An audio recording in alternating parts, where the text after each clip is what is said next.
आपका। मैं हूं शरद दुबे और आप देख रहे हैं एफएनओ जंक्शन, जहां पे अगले आधे घंटे जो है हम आपको बताएंगे कमाई के मौके कहां से आते हैं, इंडेक्स स्ट्रेटजीज की क्या रणनीति होनी चाहिए और कौन से वो स्टॉक्स है जहां पे ताज़ा खरीदारी और बिकवाली हो रही है, और अहम टेक्निकल पिक्स हमारे गेस्ट के तरफ से। एक बार बाजार की जो है राय ले लेते हैं। अब बाजार की चेक की करें तो ऑफकोर्स डोनाल्ड ट्रंप की जो बयान आई है उसके बाद जो है थोड़ी सेलिंग प्रेशर जो है बाजार में देखने मिला था। ऑफकोर्स गैप डाउन ओपनिंग देखने मिली थी, 24,600 लेवल्स के ऊपर है, पर उतना भी भारी गिरावट नहीं आया है। और निफ्टी बैंक की भी बात कर लेते तो यहाँ पे भी जो है थोड़ी सी लाल निशान में निफ्टी बैंक भी ट्रेड कर रहे हैं। और अब देखेंगे कि टोटल जो नंबर्स हैं, और डायरेक्टर साहब निफ्टी बैंक की स्क्रीन एक बार फायर करें तो यहाँ पे देखेंगे 55,400 लेवल्स पे लगभग 200 पॉइंट की गिरावट आई है। इंडिया विक्स में ज़्यादा कुछ कोई चेंज आया नहीं है जिसपे हमारी नज़र रहेगी, और बाजार एक छोटे से रेंज में फिर फंस गया है। कंसोलिडेशन जो है एक्सपेक्टेड है कि हो सकता है, और ऑफकोर्स 2 दिन के बाद एक्सपायरी भी है, लेकिन ग्लोबल क्यूज ज़्यादा जो है इम्पैक्ट कर रहे हैं, लेकिन अर्निंग स्पेसिफिक मूव ज़्यादा आपको देखने मिल रहा है। एक बार ब्रॉडर इंडिसेस की भी चार्ट्स एक बार फायर करते हैं, एडवांस डिक्लाइन रेशियो लग क्या रहा है, क्या ट्रेंड्स आ रहे हैं, तो उस पर भी एक बार नज़र डालते हैं। तो एडवांस डिक्लाइन रेशियो देखें तो अभी नेट जो है आप कहेंगे कि ऑलमोस्ट 1:1 रेशियो पे चल रहा है। एक बार डॉक्टर साहब एडवांस डिक्लाइन रेशियो की चार्ट्स एक बार फायर करें तो यहाँ पे हमें क्लैरिटी मिल जाएगी। देखिए एडवांस डिक्लाइन रेशियो जब धीरे धीरे के जो शुरुआती स्तर पे था, ट्रेडिंग में बात करें तो यहाँ पे बुल्स के फेवर में था, लेकिन अब जो है पूरे मिले जुले संकेत देखने मिल रहे हैं। बाजार एक छोटे से रेंज में आ गया है, और ये यहाँ से जो क्लियर ट्रेंड नज़र नहीं आ रहा है। डेली वॉलेटिलिटी देखने मिल रही है, लेकिन इस सारे जो क्वेश्चंस हैं, जो भी सवाल आ रहे हैं, सब चीज़ को दूर करने के लिए एक एक करके जो है हमारे टेक्निकल गेस्ट आएंगे, जहां पे ताज़ा खरीदारी बिकवाली वाले शेयर्स पे हमारी नज़र रहेगी और उस पर जो है हम फोकस करने वाले हैं। लेकिन चलिए अब हमारे गेस्ट की तरफ चलते हैं। प्रशांत सावंत जो है हमारे साथ जुड़ रहे हैं। गुड आफ्टरनून प्रशांत। बाजार फिर से एक कंसोलिडेशन या एक छोटे से रेंज में मूव कर रहा है, जिस तरह ग्लोबल क्यूज़ जो है देखा जा रहा है, और डोमेस्टिक अर्निंग्स भी आ रहा है। निफ्टी की बात करें तो फ्रेश शॉर्ट्स जो है करंट लेवल्स में देखने मिल रहा है। ऑफ कोर्स ये इंट्राडे बेसिस पे जो है ये आंकड़े आ रहे हैं, पोजिशनली कैसे आंकड़े बनते हैं उस पर भी हमारी नज़र रहेगी। लेकिन प्रशांत, क्या व्यूज़ रहेगा आज के लिए निफ्टी बैंक? तो Sharad ji, good afternoon to all the audience. और मुझे लग रहा है कि पिछले अगर हम ऑलमोस्ट मिड जुलाई से देखें तो कंटिन्यूस हर रैली पे बिकवाली आ रही है। मैं ये निफ्टी स्पेसिफिक बात कर रहा हूँ, और कोई सेक्टर भी सपोर्ट नहीं कर रहा। हालांकि जैसे हम देखें पिछले हफ्ते एफएमसीजी में थोड़ी अच्छा एक अपमूव आया था, बट ओवरऑल अगर हम देखें तो आईटी कंप्लीटली लैकलस्टर रहा है टीसीएस के नतीजों के बाद, और इंडेक्स पे उसका एक बहुत बड़ा इंपैक्ट रहा है। इनफैक्ट जो मेटल्स में रैली आई थी वो भी फिजल आउट होते हुए नजर आ रही है। मुझे लग रहा है कि इस तरह के मार्केट में सबसे पहले काम आपको करना होगा कि नंबर ऑफ ट्रेड्स आपके बहुत कम होने चाहिए, और वेट करना चाहिए जब तक एक क्लियर डायरेक्शन ना आए, क्योंकि अभी बिकवाली के लिए भी डायरेक्शन बहुत क्लियर नहीं है। हम एक रेंज के निचले लेवल पे, मैं अगर इंडेक्स स्पेसिफिक करूं तो यहाँ पे करीबन 24,500 24,600 ये एक अहम सपोर्ट है क्लोजिंग बेसिस पे। इस ओवरऑल स्विंग में जो लो बना हुआ है वो करीबन 24,500 530 के आसपास ही बना हुआ है। मुझे लग रहा है कि ये अगर ब्रेक हो तो इंडेक्स में और वीकनेस आके हम 24,300 24,250 ये लेवल्स भी विजिट कर सकते हैं। फिलहाल मेरे लिए सिर्फ सपोर्ट और रेजिस्टेंस के लेवल पे जो देखें वो वही है जो काफी वक्त से हम बात कर रहे हैं।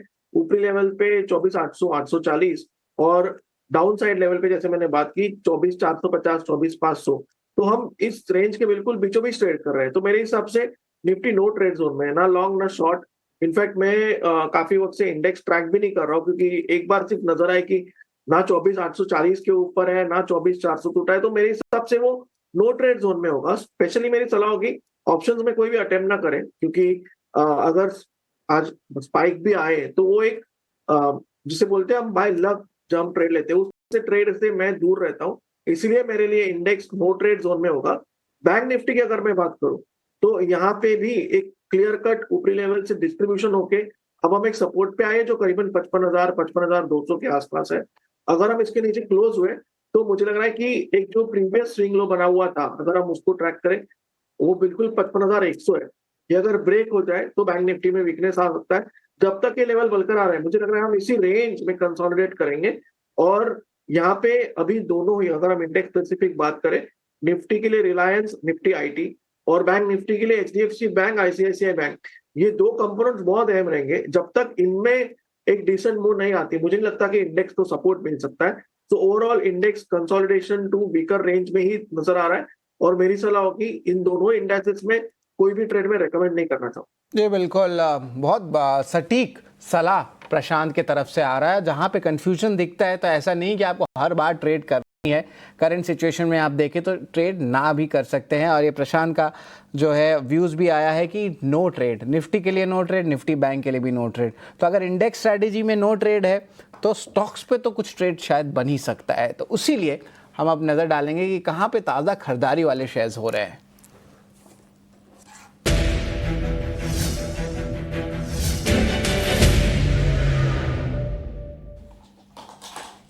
तो ताज़ा खरीदारी शेयर्स में अगर बात करें इस लिस्ट में, तो मैक्स हेल्थ केयर पोजिशनली यहाँ पे अच्छी अपमूव जो है देखने मिली है। बहुत टेक्निकल एनालिस्ट भी जो है एक बुलिश नज़रिया बना के रखे हैं। एनएचपीसी एक डिविडेंड यील्ड वाली स्टॉक है, स्लो मूवर है, कभी कभी इन स्टॉक्स में मूवमेंटम आती है। 2 दिन से ऑफकोर्स देखिए डिफेंस में भी मूवमेंटम आया, जिस तरह बीएचएल और मसगांव डॉक में तेज़ी आई है। सबसे पहले आपको मैक्स हेल्थ केयर की राय लेना चाहता हूँ। प्रशांत ज़रा बताएं, मैक्स हेल्थ केयर यहाँ से भी पोजिशनली यहाँ पे स्ट्रेंथ दिखने मिल रहा है, रिस्क रिवॉर्ड रेशियो कैसा है? तो शरद जी, हम एक almost sloping downward trend line के रेजिस्टेंस को ब्रेकआउट करने की कोशिश कर रहे हैं, बट मुझे लग रहा है हम थोड़ा सा यहाँ पे प्रीएम्प्ट कर सकते हैं, क्योंकि ओवरऑल मार्केट में यहाँ मुझे लग रहा है रिस्क रिवॉर्ड बेहतर हो सकता है।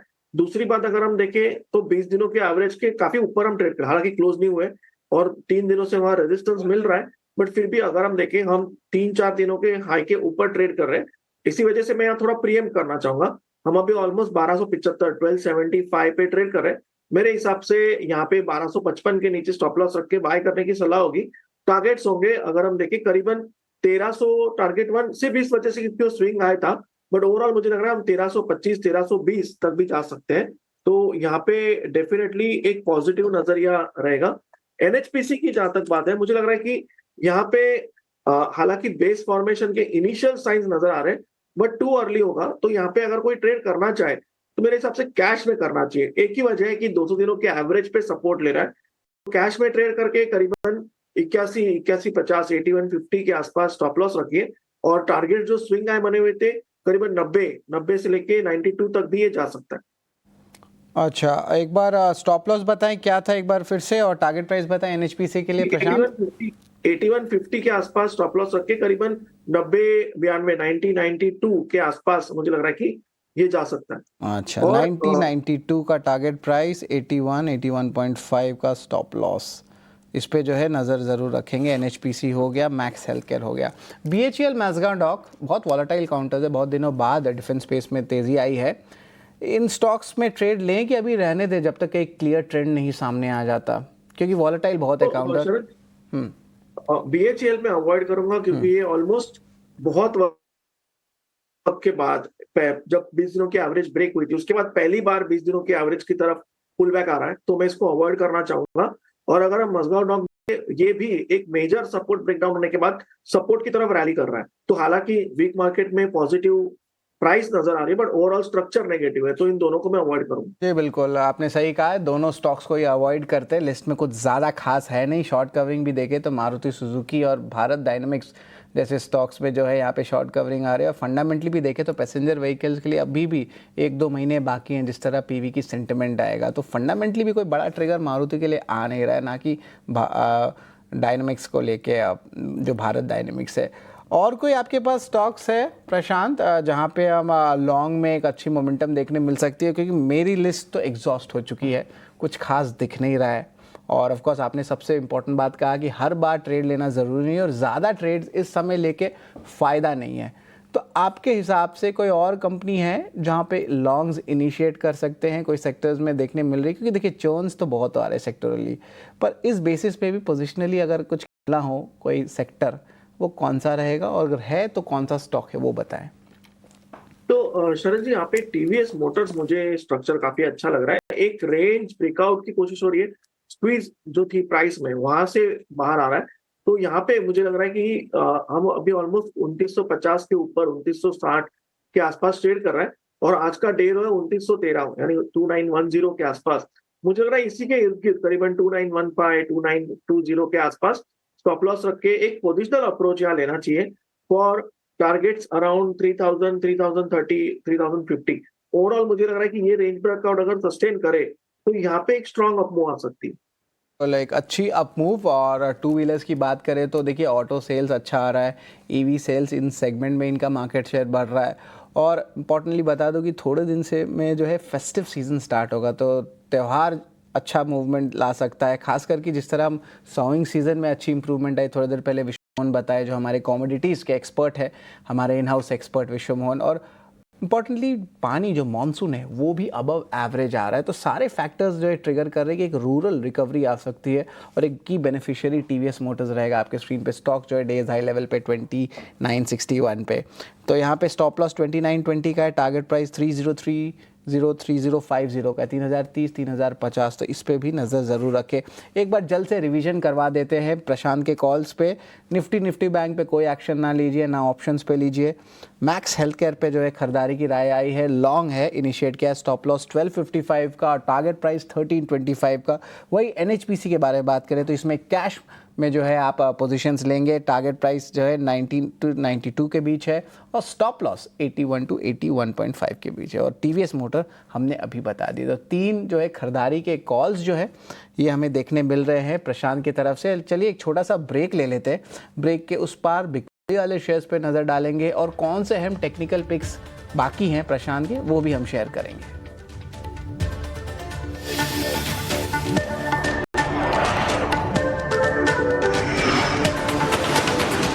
स्वागत है आपका एफएनओ जंक्शन में। और अभी देखिए बाजार में कुछ ऐसा सपोर्ट नहीं देखने मिल रहा कि एक रिकवरी आए या एक बड़ा मूव देखने मिले। अटेम्प्ट्स हो रहे हैं पर अभी भी बाजार सुस्त है और लगभग 60 पॉइंट गिरावट से निफ्टी ट्रेड कर रहा है।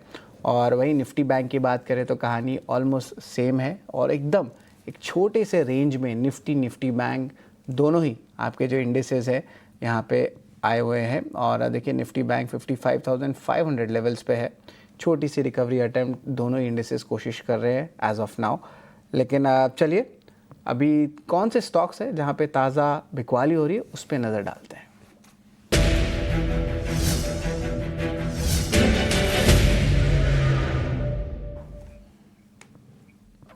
तो ताज़ा बिकवाली शेयर्स में अगर हम बात करें तो यहाँ पे जो शॉर्ट बिल्डअप आ रहा है वो है आपका Varun beverages, L&T, Indian bank scams. Director साहब कवरिंग वाली स्क्रीन को आप हटाएं, ताज़ा बिकवाली वाले शेयर्स पे देखिए एल&टी वापस रिकवर कर गया है। बहुत छोटे रेंज में वरुण बेवरेजेस है, इंडियन बैंक है, कैम्स है। कुछ खास ट्रेंड समझ में नहीं आ रहा टू बी ऑनेस्ट। और यहाँ पे ट्रेड मुझे नहीं लगता ये चारों स्टॉक्स में बन सकता है क्योंकि इंडियन बैंक्स में भी अच्छी स्ट्रेंथ है, कैम्स में थोड़ी वॉलिटिलिटी है, वरुण बेवरेजेस अभी भी करेक्शन मोड में थे और अभी थोड़ी सी कंसोलिडेट कर रहे हैं। प्रशांत यहाँ पे कोई सेल कॉल ढंग से बन भी रहा है क्योंकि यहाँ पे मुझे कोई ऑप्शंस दिख नहीं रहे हैं। तो आपके पास कोई इम्पोर्टेंट सेल कॉल्स हैं? तो इस लिस्ट में अगर मैं देखूं, मैं आपके साथ सहमत हूँ। सेल कॉल इनमें सिर्फ एक मुझे रिस्क लेने लायक लगा है। पहले तीन तो मैं कंप्लीटली ड्रॉप करना चाहूंगा क्योंकि ये रैली के बाद इनमें स्पेशली अगर मैं एल&टी की बात करूं तो एक डिसेंट रैली के बाद ये कंसोलिडेट कर रहा है। तो मुझे लग रहा है यहाँ पे एक स्टॉक जो मेक और ब्रेक लेवल पे यानी जो सपोर्ट ब्रेक हुआ था उसको टेस्ट कर रहा है वो कैम्स होगा। बट इसका जो एक्चुअल टेक्निकल स्टॉप लॉस है वो 3009 है, वो बहुत दूर है। बट मैं यहाँ पे जस्ट एक 1% रिस्क लेके अटेम्प्ट लेना चाहूंगा क्योंकि यहाँ पे गैप रेजिस्टेंस है। नॉर्मली आसान नहीं होता इसको फिर से रिगेन करना। इस वजह से अभी हम ऑलमोस्ट 3800 के लेवल पे 5-10 पॉइंट आगे पीछे। मैं यहाँ पे 3850 3850 के ऊपर यानी 385152 का स्टॉप लॉस लगा के स्पॉट लेवल बिकवाली अटेम्प्ट करना चाहूंगा। यहाँ से जो टारगेट में देख रहा हूँ वो जो स्विंग लो बने हुए थे करीबन 3650, ये मेरा टारगेट होगा 3650। कैम्स जो है इस लिस्ट में यहाँ पे देख रहे हैं शॉर्टिंग की पॉसिबिलिटी है और स्टॉप लॉस है 3850 का, टारगेट प्राइस है 3650 का। तो कैम्स पे जो है नज़र ज़रूर रखेंगे। और जिस तरह कैपिटल मार्केट थीम वाले स्टॉक्स पे वॉलेटिलिटी इतना आ रहा है तो ये भी एक फैक्टर है जहाँ पे इस काउंटर में वॉलेटिलिटी देखने मिला। लेकिन शॉर्ट के मौके ज़रूर हैं। तो ये आपके देखिए स्क्रीन पे आ गया है, टारगेट प्राइस 3650 का, स्टॉप लॉस 3852 का कैम्स पे। तो इस पे भी जो है नज़र रहेगी। कुछ लॉन्ग अनवाइंडिंग वाले शेयर्स हैं बाइकॉन डाबर पे हम ज़्यादा बात नहीं करेंगे। पेट्रोनेट एलएनजी बहुत ही वॉलेटाइल काउंटर रहता है। एक बार एम्फेसिस पे नज़र डालते हैं। मिड कैप स्पेस में जो आईटी स्पेस में जो बिकवाली भी देखने मिल रही है पिछले 2 से 3 दिन में, ये और भी बिकवाली बढ़ रही है। एम्फेसिस में आपकी राय लेंगे कि यहाँ पे शॉर्ट के जो है मौके बन रहे हैं कि आप कंसोलिडेशन फेज पे जो है स्ट्रेंथ जा रहा है स्टॉक का? जी, अगर हम एम्फेसिस को देखें तो यह कंसोलिडेशन हो रहा है और एक डबल बॉटम फॉर्मेशन होने के चांसेस नजर आ रहे हैं। तो मुझे लग रहा है कि यहाँ पे बिकवाली अटेम्प्ट नहीं करनी चाहिए, वेट करना चाहिए। वेट कब करना चाहिए कि यहाँ पे अगर 2700 ब्रेक हो जाए, 2700 के नीचे क्लोज मिले, तो शायद वीकनेस आ सकती है। तो फिलहाल मेरे लिए ये, क्योंकि ये सपोर्ट के नजदीक है, तो इसी वजह से मैं इसको अवॉइड करना चाहूंगा। इनफैक्ट शरद जी, अगर हम देखें ओवरऑल, जैसे मैंने शुरुआत में ही कहा था, इंडेक्स की तरह ही स्टॉक्स में डायरेक्शनल ना ही ब्रेकआउट है ना ही ब्रेकडाउन ऑफ सपोर्ट्स है, बिल्कुल रेंज के बीचों बीच कंसोलिडेट कर रहे हैं। जी बिल्कुल, आपने बहुत सही कहा प्रशांत जी। अब इंडेक्स में भी ज़्यादा ऑप्शन नहीं मिल रहा है। इंडेक्स में तो है ही नहीं ऑप्शन ट्रेड का आज के लिए जैसे लग रहा है। और देखें स्टॉक स्पेसिफिक भी ना ब्रेकडाउन या ब्रेक जो आप कहते हैं ऊपर लेवल पे या नीचे लेवल पे जो है ब्रेकआउट्स देखने मिल रहा है। तो क्या है कि ट्रेंड्स नहीं आ रहे हैं, और जब ट्रेंड्स नहीं आते हैं तो ऑफ कोर्स ट्रेड्स उतने नहीं लेने चाहिए। और आप देख रहे हैं स्क्रीन पे बहुत छोटे से दायरे में जो है बाजार ट्रेड कर रहा है। आज 2 निफ्टी के अर्निंग्स भी हैं, भारतीय एयरटेल है और अदानी पोर्ट्स है, जिस पे बाजार की नज़र रहने वाली है। लेकिन इस सब में कुछ तो चॉइसेस आपने भी किए होंगे प्रशांत। आई थिंक थोड़ी देर पहले आपने टीवीएस मोटर तो बता ही दिया था जहाँ पे खरीदारी की राय आपने दी थी, लेकिन इसके अलावा आपके कौन से टेक्निकल पिक्स रहेंगे प्रशांत? तो यहाँ पे शरद जी, मैंने जो क्राइटेरिया सोचा था कि किस हिसाब से ढूंढूं, वो ये है कि रिस्क कहाँ कम हो, कंसोलिडेशन कहाँ हो रहा है। तो वो हिसाब से मुझे एसबीआई एक डिसेंट लेवल पे लग रहा है, ऑलमोस्ट 800 के लेवल के आसपास ट्रेड कर रहा है, जो कि उसके लिए बहुत अहम लेवल काफी वक्त से रहा है। दूसरी बात, यहाँ पे जस्ट 790 के आसपास 200 दिनों की एवरेज भी प्लेस्ड है, सो स्ट्रॉन्ग सपोर्ट्स है यहाँ पे। तो मेरा यहाँ पे स्टॉप लॉस होगा 793 स्पॉट लेवल, करीबन 790-92 के आसपास। और जो टारगेट में देख रहा हूँ यहाँ पे, वो पहला टारगेट नहीं बट पहला लेवल 810-12, क्योंकि यहाँ 20 दिनों की एवरेज है। बट जो टारगेट मेरा है वो 815 से लेके 820 का होगा, 815, 820। 820 का आपका टारगेट प्राइस रहेगा। स्टॉप लॉस क्या रहेगा? 793। Stop loss 790। जो इम्पोर्टेंट लेवल्स 200 डीएमए आप बता रहे थे वही है ना? जी जी बिल्कुल जी बिल्कुल, 200 डीएमए जो है 790 लेवल्स पे एसबीआई पे जो है लॉन्ग की रणनीति है। थोड़ी सी सपोर्ट भी एसबीआई की है, बस वही है एचडीएफसी बैंक और आईसीआईसीआई बैंक का वेटेज जो है प्रशांत, जो हम थोड़ी देर पहले डिस्कस कर रहे थे, उसके कारण भी जो है निफ्टी बैंक में देखें तो जो है एक टाइप से ड्रैग देखने मिल रहा है, और एसबीआई डेज हाई लेवल्स पे भी है। तो एक बार रिवाइज करा देते हैं सारे कॉल्स कि प्रशांत के कौन कौन से अहम कॉल्स थे। एसबीआई एक लो रिस्क वाला ट्रेड है, लॉन्ग किया गया है। टारगेट प्राइस जो है 815 से 820 रुपये तक है। वही हम स्टॉप लॉस की बात करें तो ये आंकड़ा 790 का है। कैम्स में शॉर्ट पोजीशन है, 3850 का स्टॉप लॉस और 3650 का टारगेट प्राइस। और अगर हम बात करें स्टॉक्स की लॉन्ग की तो मैक्स हेल्थ केयर पर नज़र रखेंगे।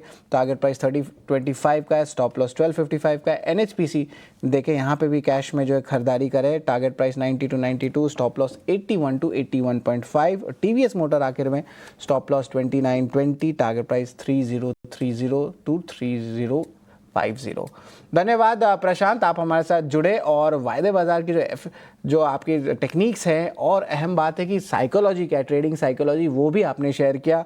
और मैं फिर से दर्शकों को बता देता हूं कि हर बार ज़्यादा ट्रेड ना लें, मिड जून से उतनी अपॉर्चुनिटीज़ आ नहीं रही है, सेल ऑन राइज मार्केट है। और प्रशांत ने बहुत सही कहा कि आपको कोई अटेम्प्ट ऑप्शंस में भी नहीं करना है, बैठे रहें, थोड़ा वेट करें। जिस तरह बाजार स्थिर आता है, लेवल्स अपने आप को मेंटेन करके रेस्पेक्ट करके चलते, फिर अपनी ट्रेडिंग कॉल्स लें। लेकिन चलिए, अनसर्टेनिटी बाजार में ज़रूर रहेगा, लेकिन प्रशांत के अहम कॉल्स वो हमेशा सर्टेन रहते हैं। और बात करते हैं जून तिमाही में मैरिको के बेहतर नतीजे देखने को मिल रहे हैं।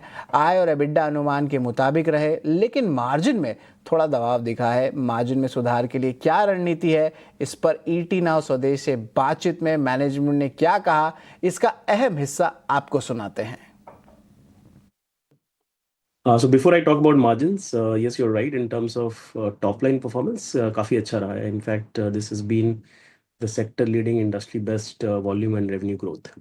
Approximately 23% revenue growth रही है, 9% India business की volume growth रही है, international business constant currency growth about 19% के आसपास. जहाँ तक मार्जिन का सवाल है, मार्जिन में थोड़ी कंट्रैक्शन देखने को मिली है। Gross margin approximately 530 basis points lower था, और इसका reason of course raw material में जो हमने तेजी देखी उसकी वजह से ग्रॉस मार्जिन में कंट्रैक्शन हुआ है। हालांकि हमने प्राइस इंक्रीज लिए, but not to the extent of cost push. आपने सही कहा कि रॉ मटेरियल हमने थोड़ी गिरावट देखी है। From the peaks of copra it is now corrected by 11-12%, and we definitely hope that going ahead the prices will come down, and therefore second half में margin में थोड़ी improvement आ सकती है। बिल्कुल 1 बजे जो है आप एक खास जो है मैनेजमेंट की बातचीत आप सुनेंगे और पूरी डिटेल्ड एनालिसिस भी रहेगी कि ओवरऑल अर्निंग्स कैसा रहेगा। ग्रुप के CFO और CEO पवन अग्रवाल हमारे साथ जुड़ने वाले हैं हमारी खास पेशकश पे। यहाँ पे नतीजों पर जो है मैरिको की मैनेजमेंट आएगी। लेकिन चलिए बाज़ार की बात करें तो रिकवरी का जो है अटेम्प्ट ज़रूर NSE निफ्टी और निफ्टी बैंक कोशिश कर रहे हैं, बट अभी भी एक छोटे से रेंज में बाज़ार फंसा हुआ है। और लार्जली अगर सेक्टोरल मूव्स की बात करें तो IT स्टॉक्स में भी सेलिंग आ रही है, FMCG स्पेस में भी थोड़ी बिकवाली देखने मिल रही है, और निफ्टी बैंक एक छोटे से रेंज में फंसे हुए हैं। और लार्जली अगर आप IT स्टॉक्स की भी बात करें, या माफ़ करिएगा mid cap small cap stocks की बात करें, तो यहाँ पे एक क्लियर ट्रेंड नज़र नहीं आ रहा। अब सारा चीज़ अर्निंग स्पेसिफिक ही ज़्यादा मूव कर रहा है। अगर अर्निंग्स अच्छे आते हैं तो अच्छी अपमूव आती है, ख़राब आते हैं तो यहाँ पे गिरावट देखने मिलते हैं। तो बाज़ार में जो है winners take it all market आ गया है। लेकिन चलिए आज के लिए बस इतना ही। FNO जंक्शन में अगला शो जो हम देखेंगे वो है मिड कैप एक्शन, जहाँ पे हम मिड कैप के ज़रिए जो है कहाँ पे कमाई के मौके बनते हैं, टेक्निकल गेस के पिक लाते हैं, और इसके सारे डिटेल जो है अभिषेक लेके आने वाले हैं।